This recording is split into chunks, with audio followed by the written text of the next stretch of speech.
Bismillahirrahmanirrahim. Assalamualaikum warahmatullahi wabarakatuh. Alhamdulillahirabbil alamin wa bihi nasta'in wa ala umuri dunya waddin. Wassalatu wassalamu ala asyrafil anbiya'il mursalin wa ala alihi wa ashabihi ajma'in. Allahumma shalli ala sayyidina Muhammad wa ala alihi wa sallim wa atinal khaira wa dfa'anna syarra wa najjina washfina ya rabbal alamin.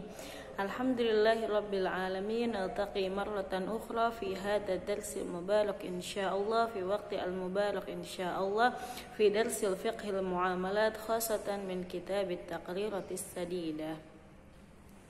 Wa kaifa halukum ya fasl awal syariah. Asallahu ayyutikum dawam as-sihah wal afiyah wa dawam an-ni'am fid daraini amin ya rabbal alamin. Wa bil amsi alhamdulillah ta'allamna qalilan ma yata'allaqu bi babid dhaman ya. Man tadhakkara an amma yata'allaqu bi babid dhaman bil amsi ba'da an ta'allamna ayyuha nuraji' maratan ukhra bi anna ad-dhaman lughatan al-iltizam ya, atau bersedia bertanggung jawab. Kemudian syara'an dipermudah di buku ini dijadikan menjadi 3 bagian, yaitu ada dhamanul dain, ada dhamanul ain, dan ada dhamanul badan ya, yang sudah kita bahas kemarin tentang dhamanul ain, dhamanul dain, dan salah satu bentuk atau contoh dhamanul dain itu sendiri ya, atau bersedia menjadi penjamin pihak lain yang memiliki hutang. Kemudian ada juga namanya dhamanul ain. Dhamanul ain di sini adalah bersedia menjamin untuk menghadirkan barang yang berada di tanggungannya tersebut, bisa difahami. Kemudian ada juga namanya dhamanul badan atau biasa disebut dengan kafalah, yang nanti akan kita jelaskan di pertemuan mendatang insyaallah ya.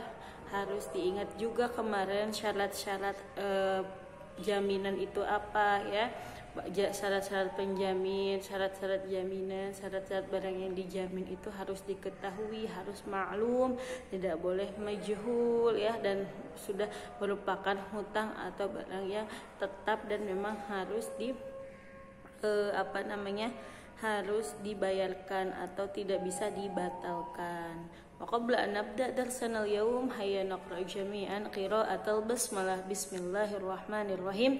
Nawaitu ta'alluma liridhallahi ta'ala wa liizalatil jahli wa ihya'id-din.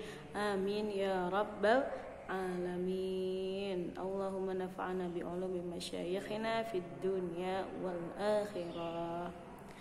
Wa wal an nahtu ila darsi ba'da mazilna fi ma yata'allaqu bi babid dhaman. Jadi kita masih belajar tentang babud dhaman, melanjutkan yang kemarin kita sudah sampai kepada syarat-syarat yang harus ada pada ad-dain atau objek jaminan tersebut. Yang syarat-syarat yang harus ada pada objek jaminan yang berupa uang atau hutang atau barang-barang tertentu ya. Kemudian pada pembahasan sekarang kita akan menjelaskan tentang suratul dhamanil ain dan permasalahan-permasalahan yang berkaitan dengan dhaman ya. Walan suratul dhamanil ain, suratul dhamanil ain atau permisalan dari dhaman ain atau jaminan barang. Contohnya seperti apa? Contohnya an yad'a Zaid yadahu ghasaban ala dabati Amr fayaqulu Bakar li Amr dhamintu raddan dabatuka allati ghasabaha minka Zaid ya. Jadi ada Zaid, ada Amr, dan juga ada Bakar. Kemudian di sini Zaid mencuri barangnya Amr. Katakanlah Zaid misalkan mencuri kendaraannya Amr. Kemudian ada Bakar. Bakar berkata kepada Amr, wahai Amr, saya yang akan menanggung pengembalian kendaraan kamu yang dicuri oleh Zaid. Nah, itu salah satu contoh dari pada domanul ain. Jadi seseorang bersedia menjamin atau bertanggung jawab untuk menghadirkan kembali barang yang telah dicuri tersebut. Jadi jaminan atau tanggung jawabnya berpindah kepada siapa tadi di dalam contoh, kepada Bakar. Ya, bisa difahami. Kemudian selanjutnya adalah masail, adalah ada kasus-kasus atau permasalahan-permasalahan yang biasanya terjadi di dalam akad doman. Permasalahan yang pertama adalah domanul majhul, jaminan sesuatu yang belum diketahui. Seperti yang kita ketahui kemarin bahwa syarat yang harus ada pada doman atau madmun ini adalah maklum, harus diketahui ya. Yakuna maklum la yasihu doman dan majhul. Nah, maksudnya apa? Tidak. Jadi misalkan contohnya adalah jualah barang ini kepada si fulan, misalkan wahai Amar, jualah barang ini kepada Zaid. Nanti tanggung jawab uangnya ada pada saya ya. Jadi kamu tagihnya ke saya itu tidak boleh karena belum diketahui. La yasihu daman al-majhul illa fi darkil mabi. Nah, tidak sah jaminan sesuatu yang belum diketahui kecuali di dalam ada contoh permasalahannya adalah darkul mabi. Darkul mabi di sini maksudnya seperti apa contohnya, nanti di bawah kita setelah ini nanti kita akan membahasnya. Wa yakunu bi syartin an yakuna daman ba'da qabdi tsaman, dengan syarat tanggungannya dilaksanakan setelah adanya penerimaan barang. Contohnya adalah jadi darkul mabi itu menjamin hutang pembayaran barang yang masih dijual. Contohnya adalah misalkan ya di sini ada aniyat ya rajulun gharibi mata wa yuridu an yabi'ahu wa yakhafu al-mushtari bi annahu maghsubun aw lahu aibun aw naqisun fa yatalibuhu ad-daman ya.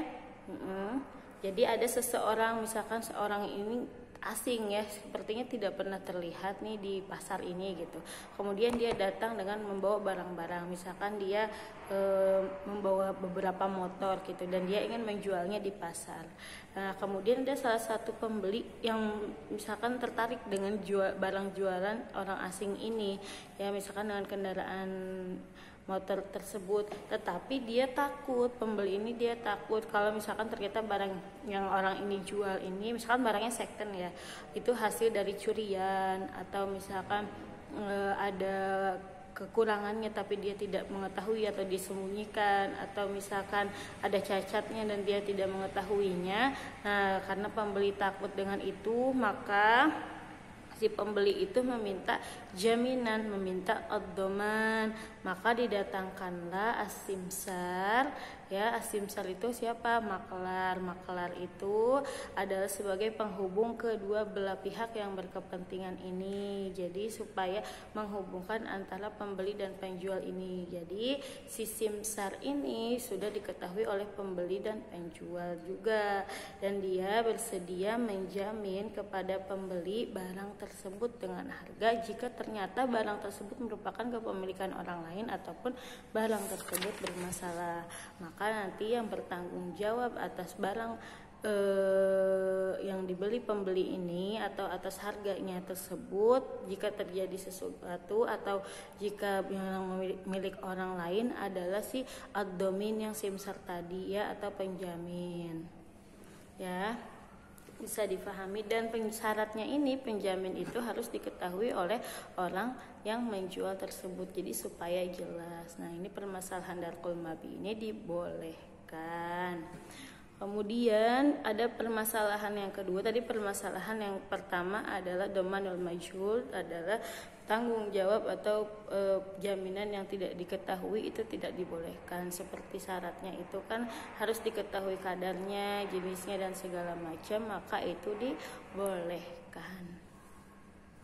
Nah, kemudian mutolabatud dhamin wal asil ya. Jadi di permasalahan kedua adalah bolehkah orang yang meminjamkan uang atau madmun lahu untuk menagih pembayaran kepada penjamin domin atau kepada penghutang madmun anhu juga disebut dengan al-asil. Jadi li sahibil haqqi al-madmun lahu mutalabatun man syaa.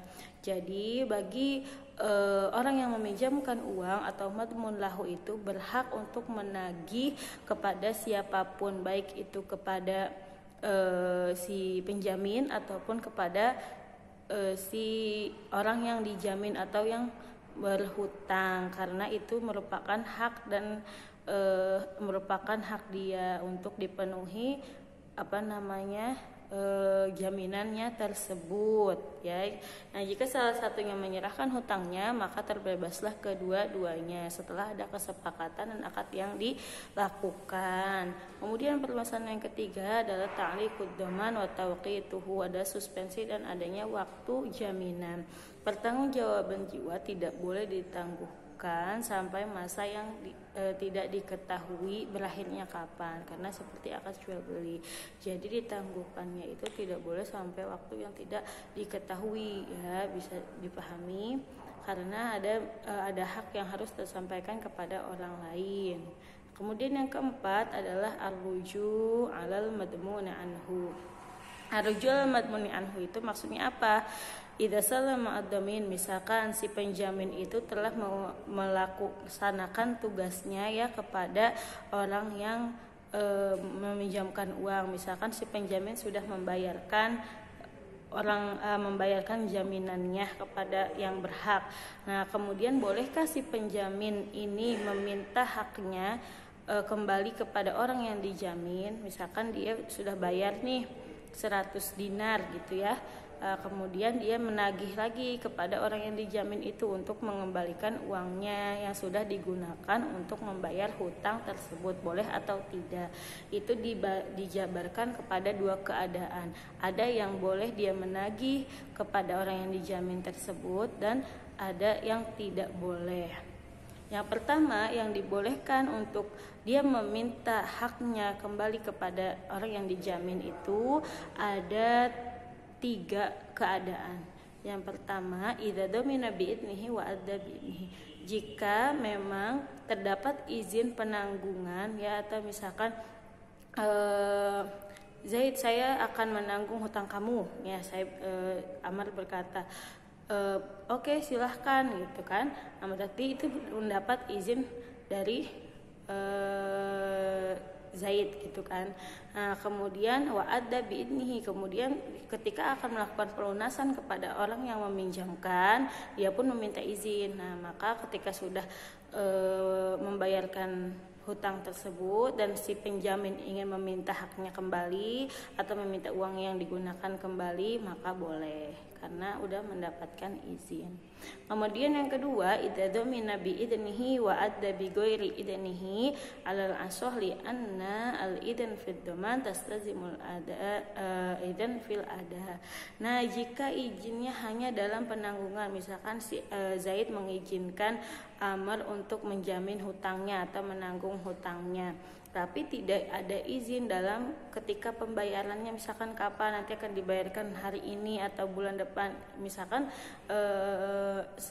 penjamin itu tidak bilang kepada orang yang dijamin, maka tidak apa-apa untuk dia meminta haknya kembali atau meminta uang yang dibayarkannya itu kembali. Karena apa? Karena si orang yang dijamin ini sudah memberikan izin melakukan tindakan yang menuju kepada pelunasan hutang. Kemudian yang ketiga adalah kalau penanggungannya ini tidak ada izinnya, idza domina bi ghairi idnihi ya. Misalkan Zaid tidak mengizinkan untuk si Amr menjamin ya. Misalkan saya tidak contoh lain, misalkan saya tidak mengizinkan kamu untuk menjamin hutang saya, biarkan jadi saya aja yang membayar.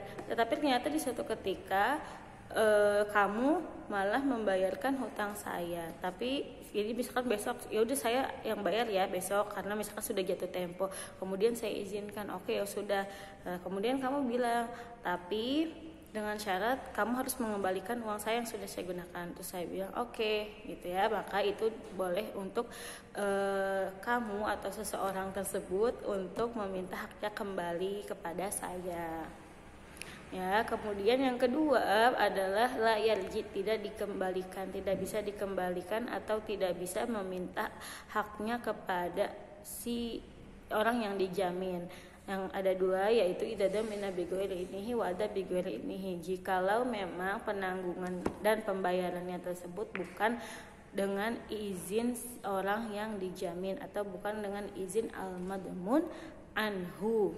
Ya, kemudian yang kedua, misalkan penanggungannya tidak mendapatkan izin, tetapi ketika akan membayarkan mendapatkan izin, tapi tidak ada syarat bisyartir wujud, tidak ada syarat untuk nanti kamu tapi harus mengembalikan uang yang saya gunakan untuk bayar hutang ya, maka itu tidak boleh dikembalikan atau tidak bisa meminta haknya kembali kepada orang yang dijamin, seperti itu ya.